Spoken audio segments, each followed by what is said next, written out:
The year is 2023, October. A crisp Tuesday morning in the Harrison Township library. The air smells of old paper and floor wax. Howard Finch sits at a heavy oak table. He is 87 years old. His hands have a fine tremor. He holds the new issue of Heartland Living magazine. The cover shows a family picking apples. Sunlight streams through the leaves. The headline reads, "The Harvest Trail, Rediscovering America's Rural Soul." Howard turns the glossy pages slowly. His fingers are careful. He passes articles on artisanal cheese in Wisconsin. He skips a feature on barn restoration in Vermont. He stops on page 48. The headline is large. It stretches across 2 pages. "The Little Town Saved by an Eyesore." There is a picture of the new mayor, a young woman named Sarah Jenkins. She stands on a porch, smiling. Behind her, a line of cars turns off State Route 12, a long, steady line. Howard begins to read the article. He reads the mayor's words. The interviewer asks her about the town's remarkable revival. How a town with a dying Main Street became a weekend destination.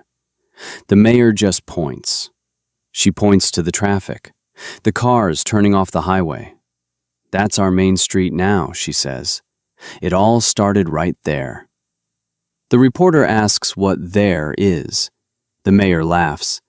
"That would be Schmidt's family stand." Howard's breath catches. He reads the name again. Schmidt's. The article continues. It talks about the stand's history, how it grew from a single wagon, how it became the economic engine of the entire township. The writer quotes a local historian, a man Howard has known for 50 years. The historian mentions the early days. He mentions the opposition. He says the township board in the late 80s tried to shut it down. They called it an eyesore. They said it lowered the character of the community. The magazine has a sidebar, a small box of text on the page. It lists the members of that 1988 township board. Howard's eyes scan the list. He doesn't need to. He knows the names. He sees his own at the top, Howard Finch, chairman. He puts the magazine down on the table. The room is silent. The only sound is the clock on the wall. Tick, tock. He looks at his hands, the hands that signed the letter, the hands that banged the gavel, the hands that told a good man he couldn't do something. He was so sure he was right. He was so certain he was protecting something. This is the story of that certainty. This is the story of a man who was told his life's work was an eyesore, and what he did next. This channel tells the stories of people who were counted out, the ones who were told no, the ones who refused to listen. If those are the stories you need to hear, subscribe, because we have so many more to tell you, and you are not going to want to miss what is coming next. Let's go back to the beginning. The year is 1988, a spring so wet the fields turned to soup. Arthur Schmidt stood in the mud. He was 32 years old. He was the 3rd generation to work this land. 120 acres of black dirt in Harrison Township. Land his grandfather bought with cash after the First War. Land his father had saved from the bank in the 70s. Now it was his turn. The wholesale price for corn was in the gutter. Soybeans weren't much better. The co-op paid pennies on the dollar. The input costs were sky high. Seed, fertilizer, diesel. The math just didn't work anymore. You could do everything right. You could work 18-hour days. You could bleed into the soil. And you could still lose everything.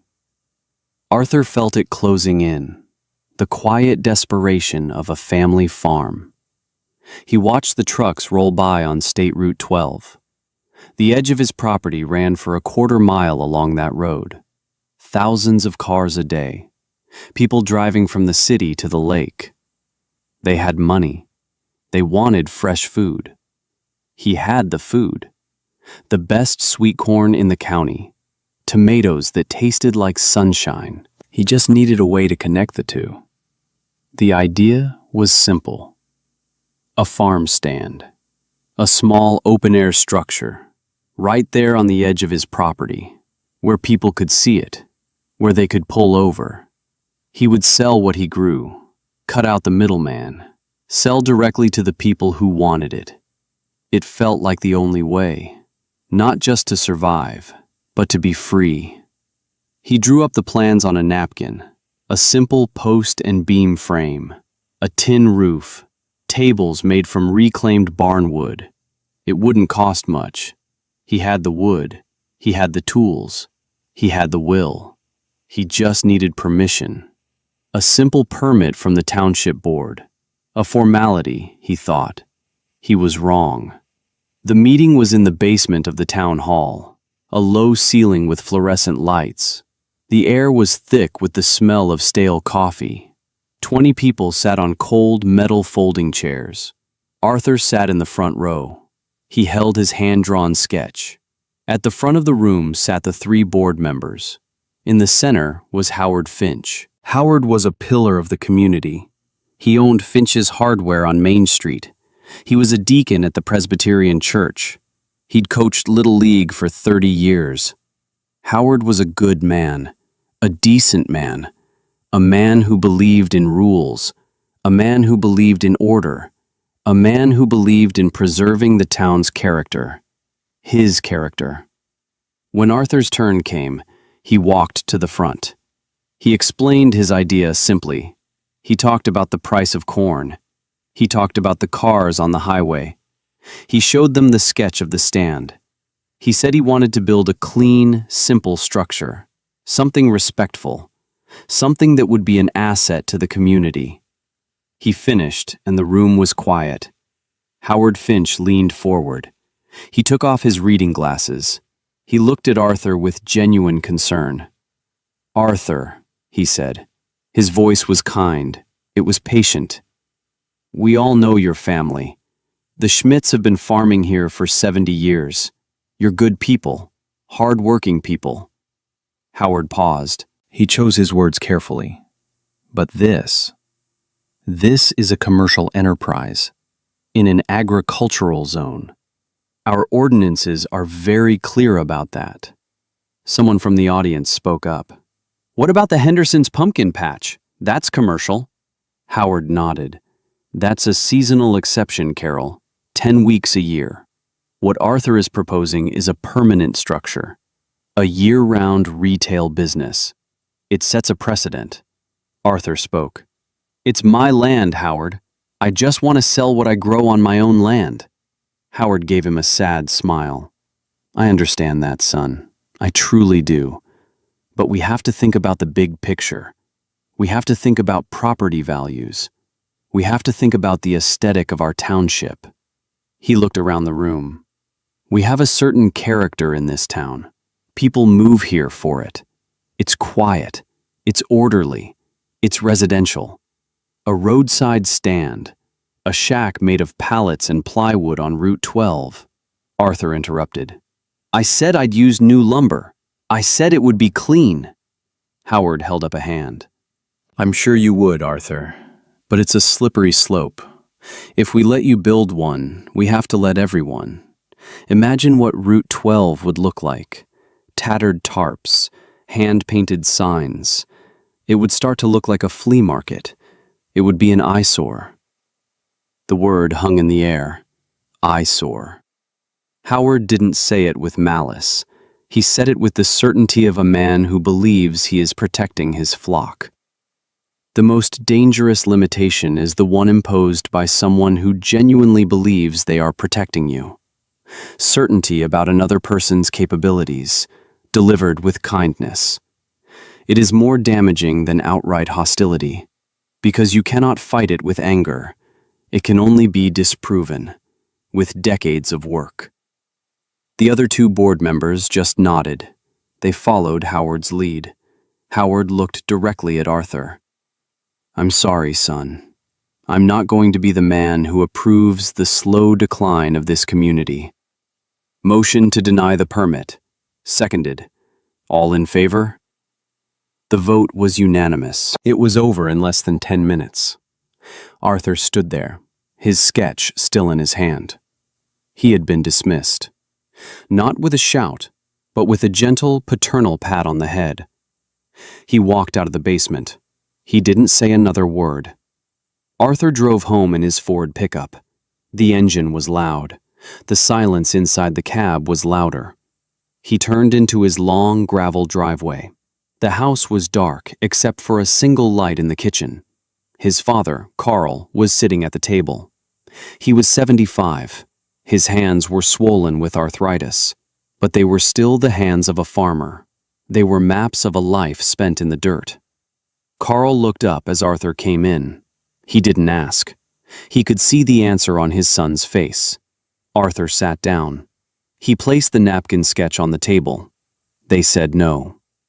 Carl nodded slowly. He looked at the drawing. Then he looked at his son. What was their reason? Arthur took a deep breath. They said it would be an eyesore.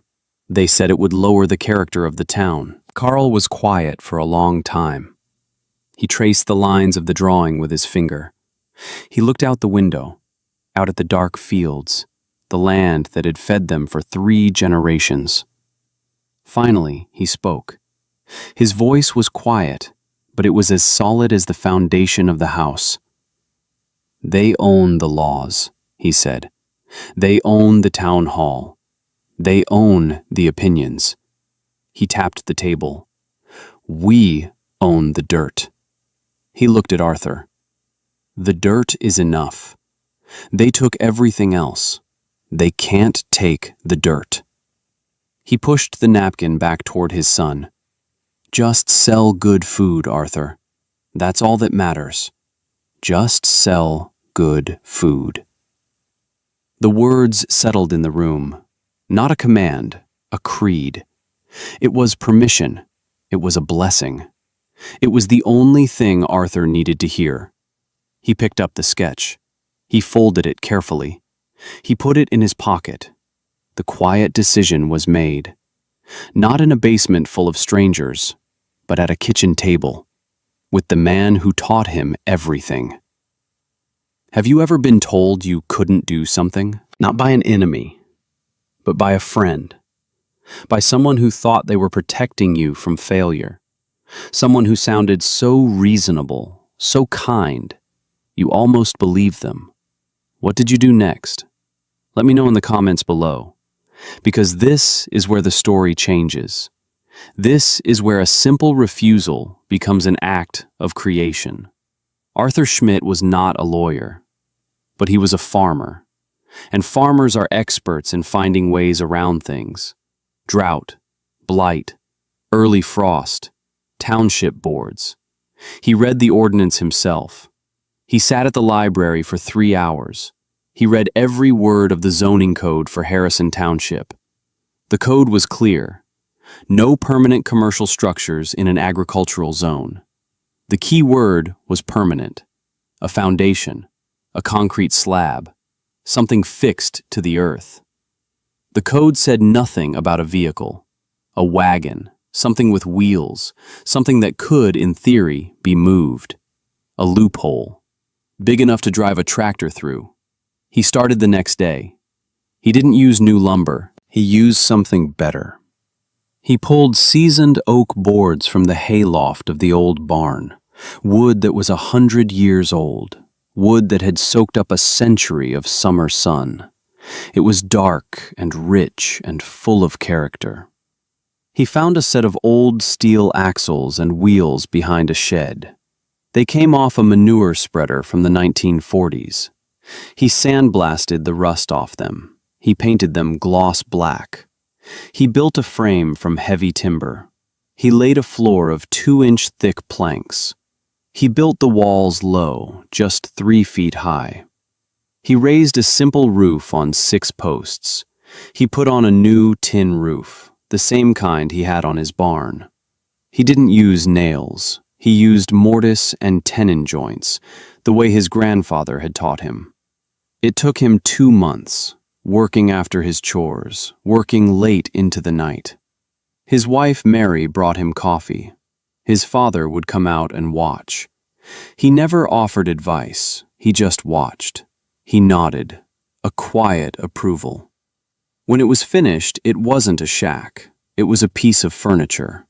It was a testament to craftsmanship. It was beautiful, solid, honest. He painted a simple sign, one piece of wood, black letters on a white background. Schmitz. He hitched the wagon to his old farmall tractor. He pulled it down the long driveway. He parked it at the very edge of his property, 20 feet from the white line of State Route 12. It was not a permanent structure. It was a wagon. On his land. Howard Finch and the board could do nothing. The next Saturday, he loaded it with sweet corn, baskets of brandywine tomatoes, piles of zucchini and yellow squash. Mary added 6 of her apple pies. He put out a small metal box for the money, the honor system. He stood back and waited. For an hour, nothing. Just the sound of cars rushing past. Then a station wagon slowed down.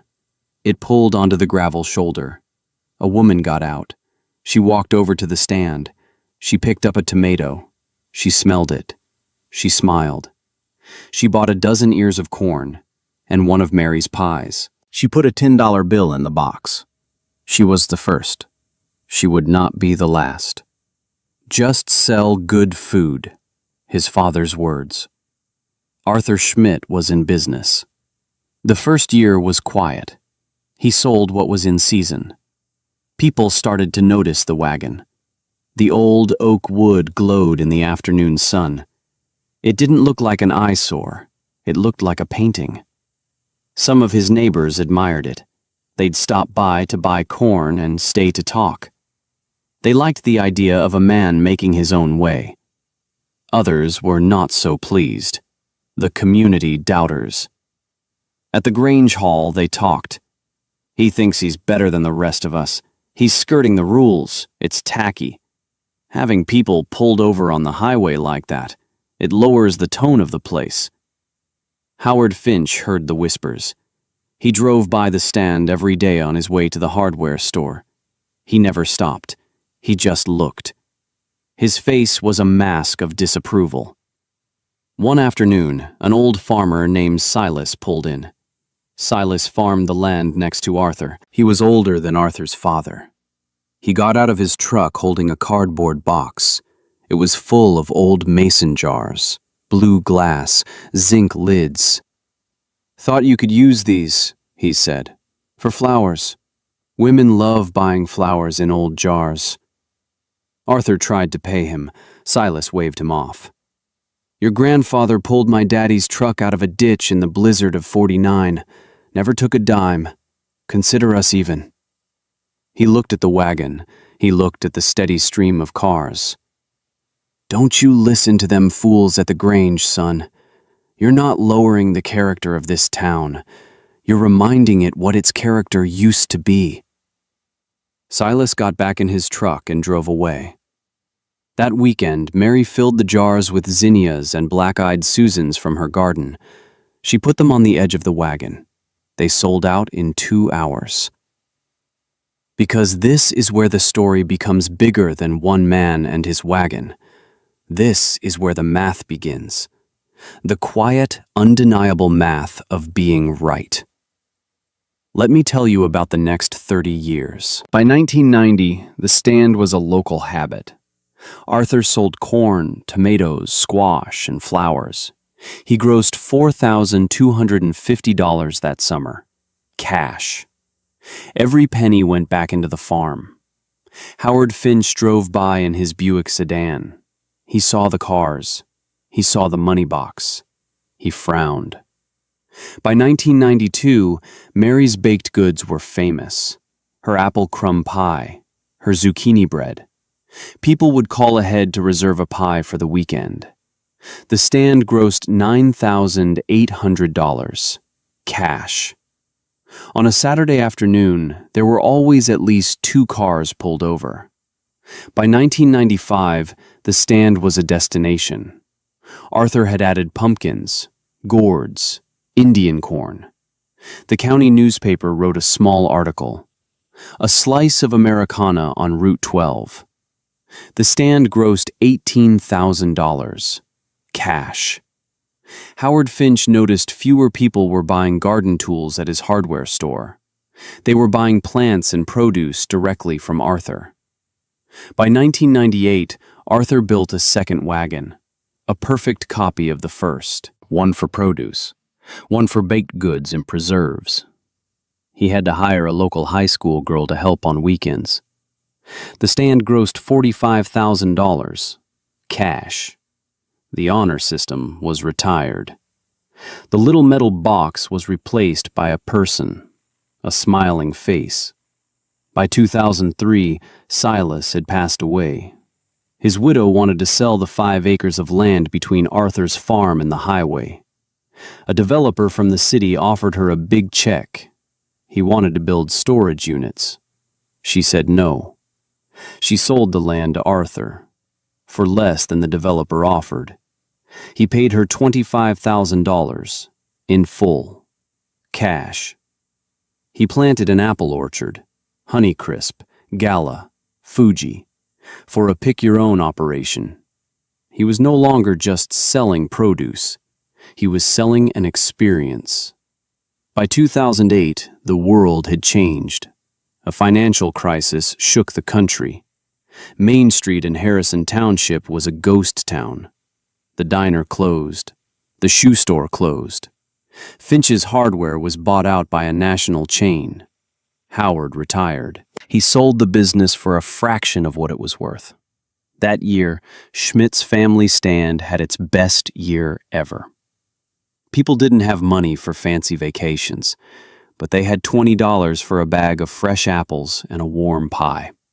They wanted something real, something they could trust. The stand grossed $150,000. Cash. Arthur hired 2 more people. By 2015, the stand was an institution.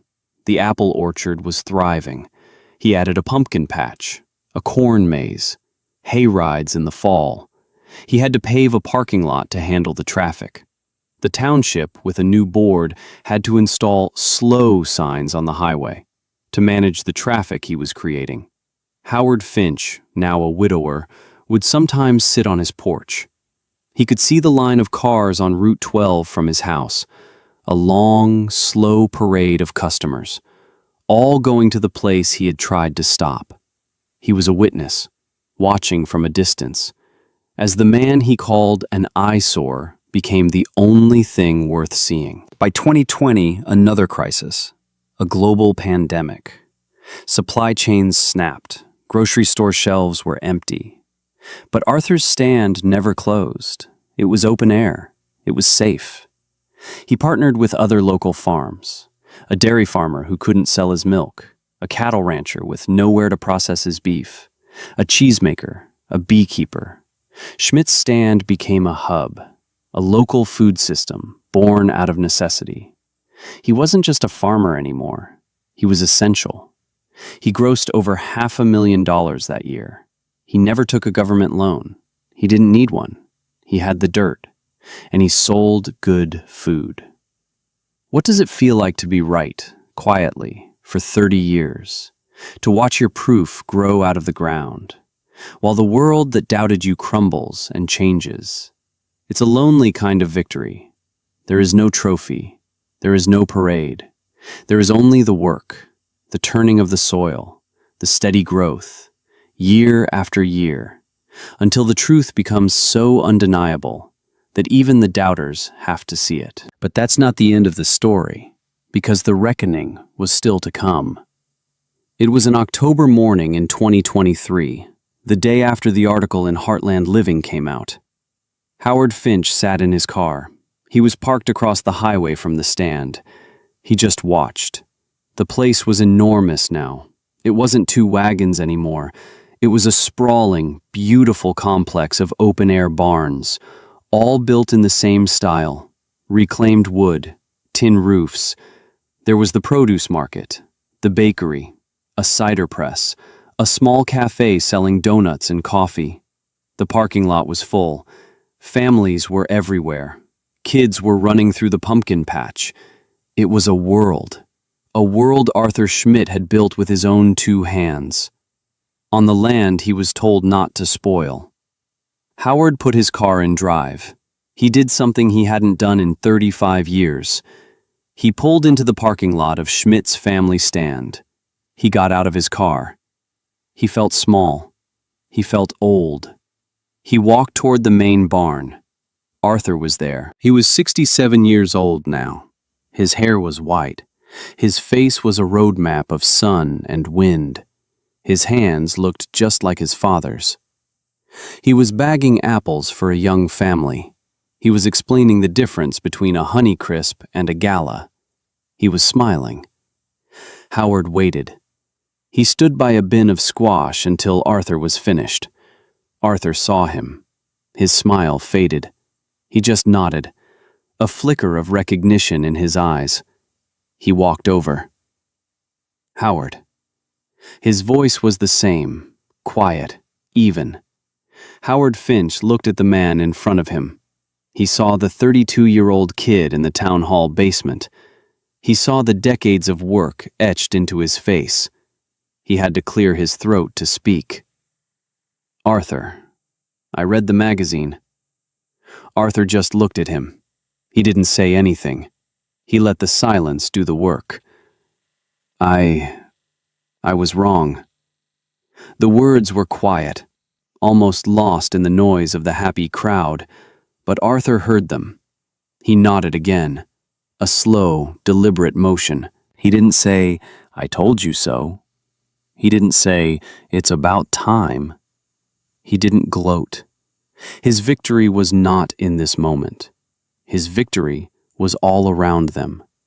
It was in the laughter of the children. It was in the smell of the apple cider donuts. It was in the paychecks of the 20 people he now employed. He reached into a nearby bin. He picked out a perfect apple, a deep red Fuji. He polished it on his shirt. He held it out to Howard. Best one of the season, he said. Take it. It was not forgiveness. It was not friendship. It was grace. It was a quiet, devastating act of dignity. Howard took the apple. His hand was trembling. He turned and walked away.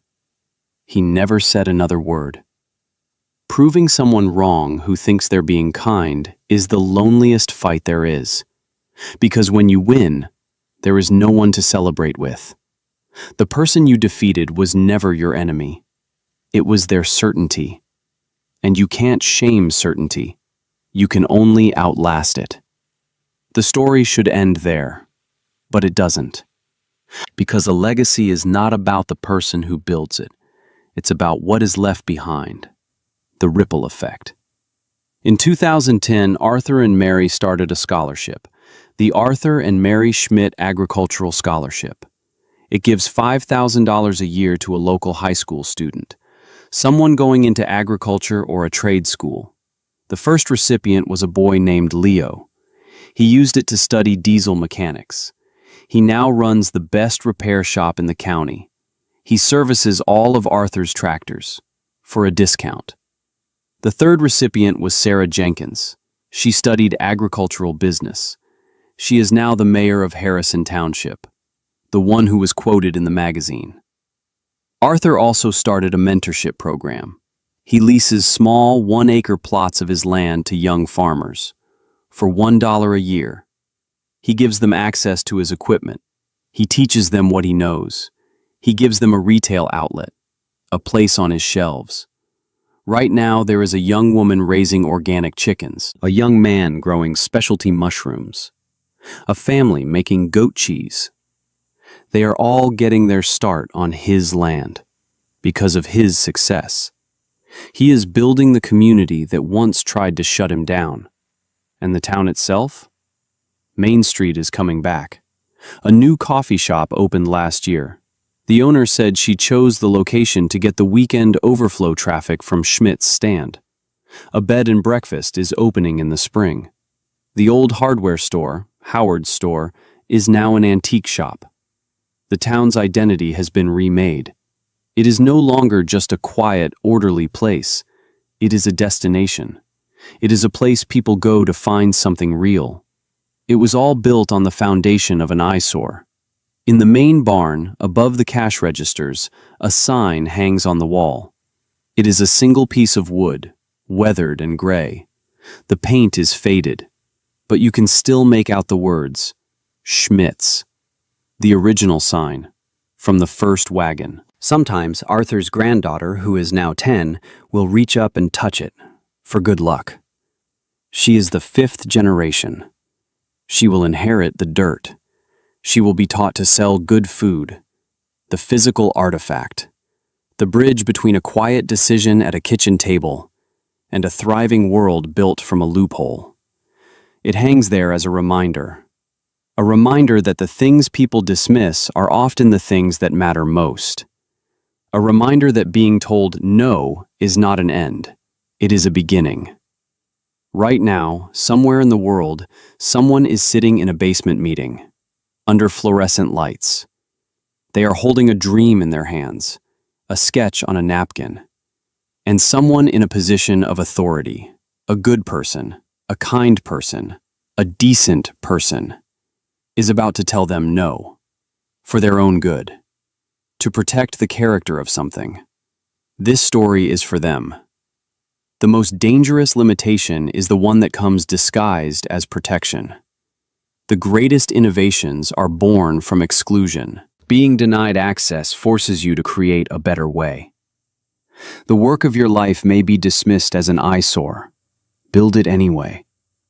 The world doesn't know what it needs until someone is brave enough to build it. Build it with your own hands. Build it with honesty.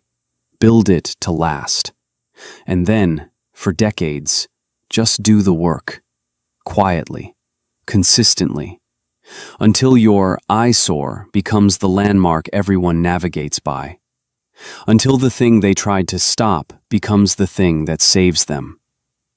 If this story reminded you of someone who needs to hear it, share it with them. If you believe these stories matter, subscribe to the channel. And in the comments, tell us about a time you chose to build anyway. Because these are the stories that build the world.